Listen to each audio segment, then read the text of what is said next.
Et si la vraie crise en Asie centrale ne se jouait pas sur les champs de bataille, mais dans les manuels d'histoire?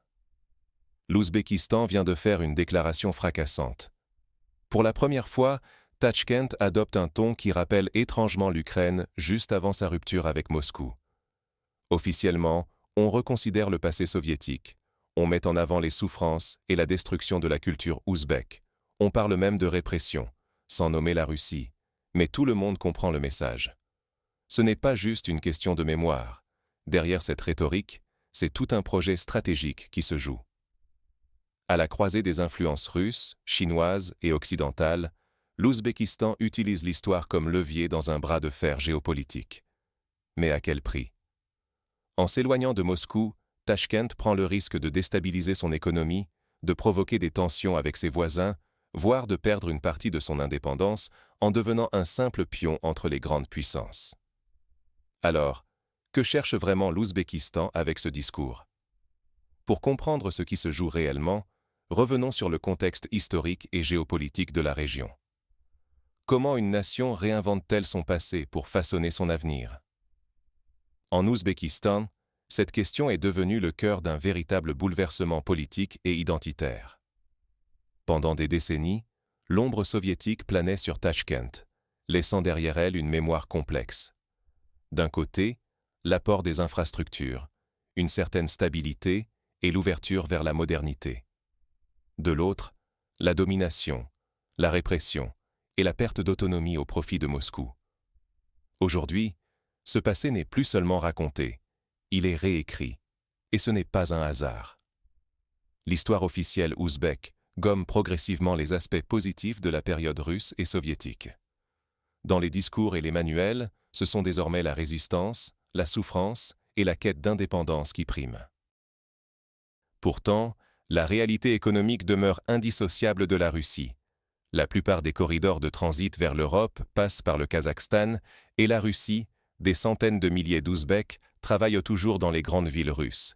Et la sécurité énergétique du pays dépend de la coopération avec ses voisins du Nord. Mais le contexte a changé. Depuis la guerre en Ukraine, l'Occident scrute l'Asie centrale comme une nouvelle zone de compétition.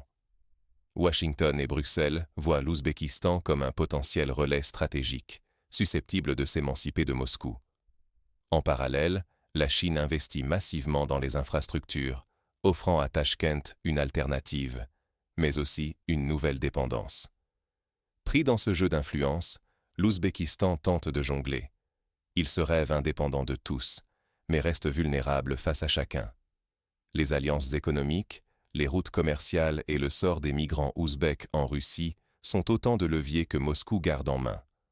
Un faux pas, une rhétorique trop agressive à l'égard de la Russie, et c'est l'économie nationale, la sécurité énergétique, l'emploi de milliers de familles qui sont en jeu. La moindre tension diplomatique peut se traduire par des pertes très concrètes. Fermeture de frontières, hausse des prix de l'énergie, retour forcé des travailleurs migrants et une instabilité sociale immédiate. Pour les élites ouzbèques, réécrire l'histoire n'a rien d'innocent. C'est un pari risqué, séduire l'Occident, attirer les capitaux chinois, tout en évitant de s'aliéner la Russie, dont le poids reste immense. Cette stratégie du funambule pourrait, si elle est mal négociée, fragiliser l'indépendance de l'Ouzbékistan et bouleverser la région tout entière. Mais derrière ce virage historique se cachent des motivations bien plus profondes. Quand l'histoire devient une monnaie d'échange pour négocier avec les puissances mondiales, tout change. Depuis quelques mois, la présidence ouzbèque ne se contente plus de réévoquer le passé soviétique, elle le réinvente. Dans ses discours, le président souligne la suppression de la culture nationale sous l'URSS, construisant un récit où le peuple ouzbek, victime, trouve une raison de s'unir contre ceux qui ont voulu effacer son identité. On assiste à la naissance d'un nouveau mythe fondateur. La renaissance nationale, la reconquête d'une dignité qu'on aurait voulu lui voler au siècle dernier. Mais derrière cet élan de mémoire, il y a une stratégie froide. Ce n'est pas un simple hommage aux ancêtres. C'est une arme, utilisée pour rallier la société autour du pouvoir en place, et surtout pour désigner un ennemi extérieur. Exactement, ou presque, comme en Ukraine avant 2014. On retrouve la même rhétorique de la liberté retrouvée, la même glorification de l'identité nationale, la même recherche d'alliés occidentaux et, surtout, la même révision des programmes scolaires. Tout est mis en œuvre pour couper, symboliquement et mentalement, le cordon avec l'ex-puissance tutélaire. Ce discours séduit, surtout chez les plus jeunes. Il donne un sens, un cap et une fierté nouvelle. Et quand l'Occident, Washington et Bruxelles en tête, voient cette évolution, il applaudit. Pour les États-Unis, c'est une occasion en or. Chaque pays d'Asie centrale qui s'affranchit de Moscou devient une pièce supplémentaire sur l'échiquier géopolitique, un nouveau relais pour contenir l'influence russe et chinoise. Les diplomates occidentaux encouragent, conseillent, parfois soufflent même les éléments de langage. Leur logique est simple. Si l'on peut réécrire l'histoire, alors on peut aussi remodeler la société, la tourner vers de nouveaux partenaires. Mais cette évolution n'est pas sans conséquences. En Russie, ce virage est pris très au sérieux. Moscou ne se contente pas d'exprimer son inquiétude. Elle commence à réagir. Les leviers économiques, que l'Ouzbékistan pensait acquis, sont soudain remis en question. Le contrôle des flux migratoires, vitaux pour des millions d'Ouzbeks qui travaillent en Russie, devient plus strict. L'accès au marché russe se complique. Les tarifs sur le transit énergétique ou les grands projets d'infrastructure sont réévalués, parfois à la hausse. Le message russe est limpide. Si Tachkent veut jouer à Kiev, il devra en payer le prix. Le premier choc, c'est l'agitation interne. Les groupes nationalistes, longtemps en veille, trouvent un nouvel élan et une légitimité directe dans les mots mêmes du président. Ils se mobilisent, réclament des réformes, interpellent sur les réseaux sociaux, exigent de réécrire les manuels d'histoire, de chercher de nouveaux alliés, de rompre sans complexe avec le passé récent. Cela crée une polarisation grandissante, surtout entre générations. Les jeunes, galvanisés par ces idées, face à des aînés parfois plus prudents, inquiets pour leur sécurité économique. Car tout le modèle ouzbek, de l'emploi à l'énergie, en passant par les voies de transit, repose encore, dans une large mesure, sur la coopération avec Moscou. Ensuite, l'effet domino se propage à l'international. Les capitales occidentales se félicitent publiquement du « réveil ouzbek ». Mais en coulisses, certains analystes s'interrogent sur le coût réel de cette rupture. Car, pour la Russie, la ligne rouge est franchie. Si l'Ouzbékistan persiste dans cette voie, c'est toute la stabilité régionale qui est menacée. Or, l'Asie centrale n'est pas un terrain anodin. Elle contrôle des routes commerciales, des corridors énergétiques, des flux migratoires qui dépassent largement ses frontières. Et ce n'est que le début. Une Ouzbékistan fragilisée pourrait devenir un terrain de jeu pour l'influence étrangère, un foyer d'instabilité où nationalismes exacerbés, tensions sociales et crises économiques s'alimentent mutuellement. Les voisins observent avec nervosité, car si le grand carrefour d'Asie centrale vacille, c'est toute la région qui tremble. Alors, quelles conséquences concrètes apparaissent déjà, et jusqu'où peut aller cette escalade si Tachkent poursuit sur ce chemin? Ce qui arrive à l'Ouzbékistan ne reste jamais en Ouzbékistan. L'effet domino en Asie centrale est réel, palpable, et il commence à inquiéter bien au-delà des frontières ouzbèques.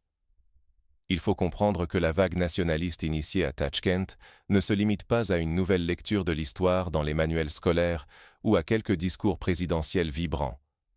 C'est un véritable mouvement social, amplifié par les réseaux sociaux, où s'exprime une volonté grandissante de rompre avec le passé soviétique et de rechercher de nouveaux alliés, loin de l'orbite russe. Mais ce vent de changement a un prix. Moscou, qui voit dans l'Ouzbékistan une pièce maîtresse de sa stratégie régionale, n'a pas tardé à réagir. Les signes sont clairs. Réexamen des accords migratoires, durcissement des conditions d'accès au marché russe, pression sur les tarifs de transit, et même remise en question de la participation ouzbèque dans les grands projets communs. La Russie fait savoir qu'elle n'acceptera pas sans conséquence une Ouzbékistan qui s'éloigne, et qui, surtout, s'inspire d'un scénario à l'ukrainienne. Car pour le Kremlin, l'enjeu n'est pas seulement économique, il est stratégique. La stabilité du sud de la Russie, l'accès à la Caspienne, l'énergie, la main-d'œuvre, tout cela repose en partie sur la continuité des relations avec Tachkent. Autour, l'inquiétude monte aussi. Au Kazakhstan, au Kirghizistan, au Turkménistan, on observe avec une certaine nervosité ce qui se trame à l'ouest. Chacun se rappelle comment, en Ukraine aussi, tout avait commencé par une réinterprétation de l'histoire et une quête de reconnaissance nationale. La crainte est simple, si l'Ouzbékistan va jusqu'au bout de ce processus, c'est tout l'équilibre régional qui vacillera. À ce moment-là, chaque État serait forcé de revoir sa propre sécurité, ses alliances, avec, à la clé, une marge de manœuvre réduite et une dépendance accrue vis-à-vis des grandes puissances extérieures. Et pour l'Ouzbékistan lui-même, le risque est immense. À force de vouloir être pont entre l'Est et l'Ouest, il pourrait bien finir pion sur l'échiquier géopolitique. La perte de souveraineté, la marginalisation régionale ou la dépendance exacerbée envers la Chine ou l'Occident ne sont plus des scénarios lointains, mais des menaces concrètes. Déjà, la réalité rattrape la logique confortable d'une double appartenance. Il devient de plus en plus difficile de s'opposer politiquement à la Russie tout en dépendant de son marché et de ses infrastructures. Au fond, c'est toute la stabilité économique, la sécurité et l'indépendance politique du pays qui sont en jeu, avec des répercussions directes sur la vie quotidienne. Emploi, flux migratoires, approvisionnement énergétique, réputation nationale. Ce qui se joue en Ouzbékistan dépasse les frontières et pourrait bien redessiner le visage de l'Asie centrale pour les années à venir. Face à ces perspectives, quelles leçons l'Ouzbékistan et ses voisins peuvent-ils tirer pour préserver leur autonomie et éviter les pièges qui se referment autour d'eux? Peut-on réinventer son identité sans sacrifier son avenir? C'est la question qui se pose aujourd'hui en Ouzbékistan, et la réponse n'a rien d'évident. Pendant des décennies, Tachkent a fait de sa position de carrefour entre l'Est et l'Ouest une véritable force. Le pays n'a jamais été un mur, mais un pont. Vers la Russie, d'abord, qui a offert des emplois à des millions de travailleurs ouzbeks, une énergie stable, des débouchés commerciaux, des infrastructures. Grâce à cette ouverture, l'Ouzbékistan a su préserver une certaine stabilité sociale et économique, même pendant les périodes de turbulence. Mais aujourd'hui, la tentation est grande de rompre avec ce passé soviétique et d'en écrire une nouvelle version, plus nationale, plus indépendante. Certains y voient une chance pour le pays de s'émanciper, de façonner son propre récit, comme l'a fait l'Ukraine avant lui. Pourtant, l'histoire récente montre que le danger n'est jamais loin. À chaque fois qu'un État tourne le dos sans nuance à son plus grand voisin, il perd bien plus qu'un simple partenaire. Il perd le droit à la parole égale, il rompt un équilibre fragile qui semblait acquis, et il s'expose à une réaction implacable, plus froide, plus pragmatique. Car il faut bien l'admettre, la Russie, malgré ses défauts, a longtemps joué le rôle de stabilisateur. Si l'Ouzbékistan décide de s'en détacher brutalement, le vide créé ne restera pas inoccupé. Ce ne seront pas forcément les États-Unis ou l'Europe qui viendront combler cet espace, mais plus probablement la Chine, dont la puissance économique et l'appétit pour les ressources de l'Asie centrale ne font que grandir. Or, changer de dépendance, ce n'est pas accéder à une véritable indépendance politique. C'est souvent troquer une tutelle pour une autre, parfois plus exigeante, souvent moins compréhensive. L'enseignement à tirer, c'est qu'on peut, et qu'on doit, relire son histoire, s'inspirer du passé pour forger une identité moderne et autonome, mais sans jamais perdre la lucidité sur sa situation géopolitique.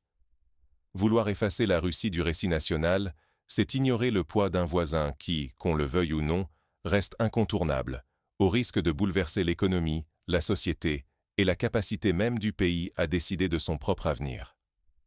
Plus largement, ce choix ne concerne pas seulement les élites ou les historiens, il se répercute sur chaque citoyen.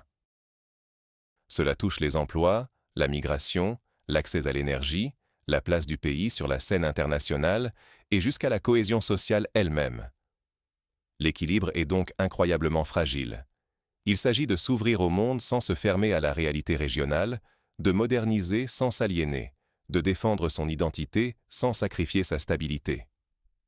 Alors, quel choix s'offre réellement à l'Ouzbékistan? Un pays peut-il vraiment gagner en effaçant son passé ou ne fait-il que changer de maître? Cette question, aujourd'hui, se pose avec une acuité inédite à l'Ouzbékistan. Ce que fait Tachkent n'est pas un simple ajustement de manuel scolaire ou de commémoration. C'est une opération politique au cœur d'une zone où chaque mot, chaque symbole, chaque page d'histoire devient une arme ou un bouclier dans la lutte pour le pouvoir. Loin d'être un caprice idéologique, la réécriture du passé ouzbek s'inscrit dans une bataille où la stabilité de toute l'Asie centrale est en jeu. L'Ouzbékistan, en tentant de redéfinir son identité, prend le risque de voir son économie, sa sécurité et même le sort de ses jeunes générations se jouer à Moscou, à Pékin ou à Bruxelles, plutôt qu'à Tachkent. Car quand un pays commence à remodeler son histoire pour se distinguer de ses anciens alliés, il entre sur un terrain miné. Celui où l'on ne choisit pas toujours ses nouveaux partenaires, mais où ce sont les grandes puissances qui choisissent à votre place. La Russie, aujourd'hui, le fait savoir sans éclat de voix, mais avec une stratégie implacable. Fini le temps des gestes amicaux et du soutien tacite. Moscou préfère désormais la prudence, la distance et le calcul froid. Cette évolution ne concerne pas que l'Ouzbékistan. À Bichkek, à Astana, à Douchanbé, tous observent avec attention, conscients que la moindre erreur de narration peut coûter cher à l'avenir d'un pays. Car ce sont les processus silencieux, ceux qui touchent à l'identité, à la mémoire collective, qui préparent les ruptures durables et parfois irréversibles. La vraie question pour l'Ouzbékistan est donc la suivante. Veut-il devenir maître de son destin ou risque-t-il de n'être qu'une pièce dans un nouveau jeu d'échecs géopolitiques? S'émanciper de l'influence russe, ce n'est pas seulement écrire une page blanche, c'est aussi s'exposer aux ambitions des autres, que ce soit la Chine, l'Occident, ou n'importe quel acteur prêt à combler le vide stratégique. Au final, la réinterprétation du passé peut-elle vraiment garantir la souveraineté, ou ouvre-t-elle la porte à de nouvelles formes de dépendance? Les choix que fait aujourd'hui l'Ouzbékistan dessineront l'avenir de toute une génération, influenceront les flux migratoires, le marché du travail, la sécurité énergétique et la réputation même du pays dans le monde. C'est pourquoi il faut rester vigilant, lucide et exigeant. Ne pas se laisser séduire par les discours simplistes, mais comprendre que derrière chaque geste mémoriel se cache un enjeu beaucoup plus vaste. Manipuler l'histoire, c'est jouer avec la stabilité de demain. Et c'est à chacun, citoyen comme décideur, de ne pas laisser l'avenir s'écrire, une fois de plus, loin de chez eux.